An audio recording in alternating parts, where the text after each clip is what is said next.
Welcome to HMH Abu Dhabi. This facility offers 6,000 square meters of outside open space, which is used for staging equipment for incoming work, setup, testing, commissioning, and FATs with customers throughout the region. Inside, we offer 1,250 square meters of shop space, 50 tons of crane, manufacturing of different series of equipment.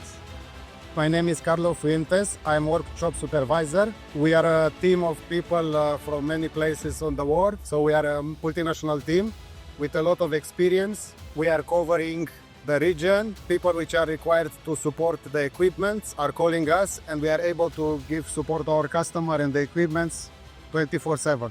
And whatever we are doing, we are following the HSE procedure. I'm standing in front of a DC 441 series catwalk that was manufactured here in the UAE roughly 5 years ago for a customer in this region. We have offered support, in-field service, spare parts, and anything a customer requires.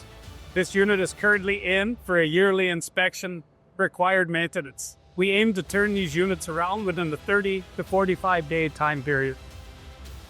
I'm standing in front of a BD 160 series iron roughneck. This unit was recently completed in this UAE Abu Dhabi facility.